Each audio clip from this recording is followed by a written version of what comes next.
So there is a lot happening in Haiti this morning. The most heartbreaking is the plight of these orphans. There were 380,000 of them before the earthquake struck, and there's no telling how many more there are now. Our Anderson Cooper is live in Port-au-Prince this morning. A lot of these children, Anderson, who made it through the disaster, now there are concerns they might not survive the aftermath. What's going on? Well, you know, we were at the pediatric ward at General Hospital yesterday and saw this little boy, Johnny, who his parents had died. He had no clothes. He had a broken leg. And the nurses, the Haitian-American nurses and doctors who were there, who had come from the New York area to do what they could, you know, they didn't have any place to send him. And they had treated his leg. Normally, he would have been discharged. His parents would have taken him home.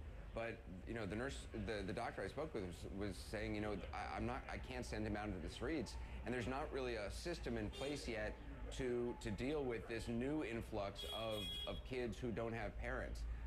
There are no actual numbers at this point of how many there are, but, you know, we have seen, I personally met many kids whose parents are gone. A lot of times they're being cared for by a distant relative or even a family friend or just somebody who kind of takes them in. There is a tradition in Haiti of large extended families and you know, people taking one another in. People really look after one another here. But it's going to be a real kind of, in the next wave of the relief effort, they're going to have to figure out a way to kind of either build new orphanages or just develop some sort of a system for this new generation of orphans.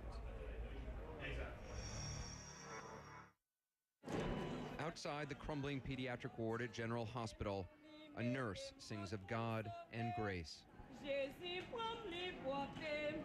You can't hear the singing inside the pediatric tent because Wanda Smiley can't stop screaming. She's 11 years old, her legs are broken, no one's sure exactly what else is wrong. Nearby, a little boy with a broken leg sits silently, watching it all. His name is Johnny. He doesn't know his last name.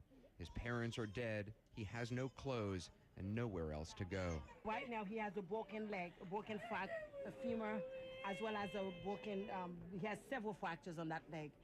But no one is here for him. What will happen to him? Last night I did not sleep thinking about Johnny because I got up, I said, maybe I should take Johnny home. And I said, I know it's not going to be possible. For kids whose parents are dead, there is no clear system. That's part of the planning that needs to be done.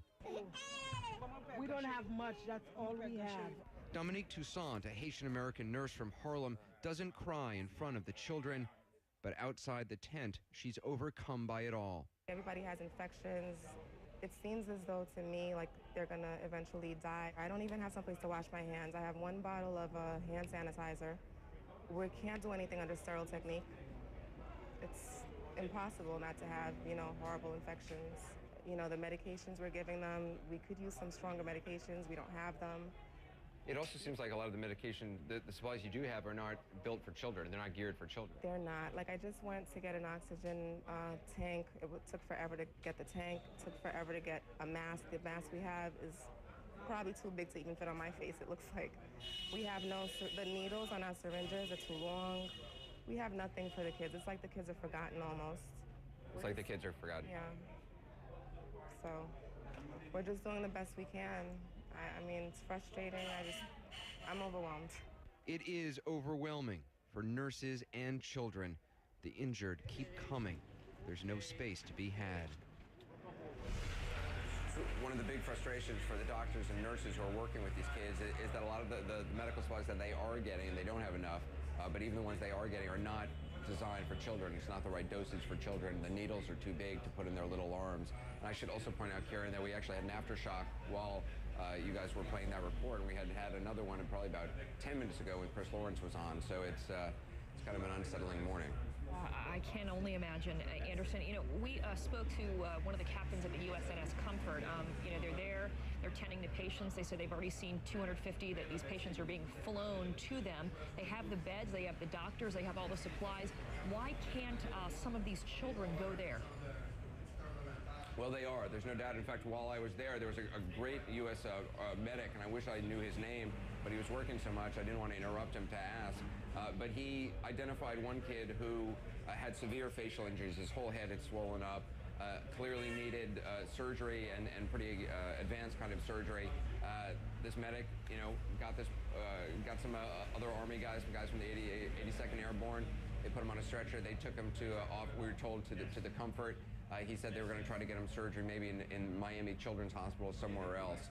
So that is happening. The Army, the 82nd Airborne has sort of helped out a lot in the last day or so at General Hospital, and hopefully, once the organization is established even better, we're going to see a more of a pipeline of kids going in that ship.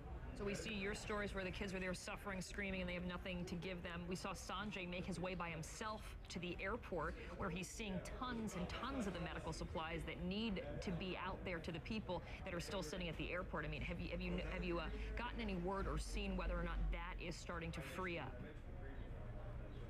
Well, look, there are a lot of good people on all ends of the supply chain who want to get the stuff out. I mean, all the folks working at the airport, they want it to get out. There's been a big reliance on a big fear about security, and I think that's maybe kind of colored the way some aid organizations have operated. Some places are obviously unsafe and you need security. Some places less so, but there's sort of this blanket rule about security that may be slowing things up. But I think I think all the relief workers are hoping now that it's been this long at least, and systems seem to be established, and there's more people spread out on the ground that it's going to start flowing fast enough. But it's incredibly frustrating for everyone. All right, Anderson Cooper for us this morning, as he said, 2 aftershocks just in a few minutes, last 20 minutes. Thanks, Anderson.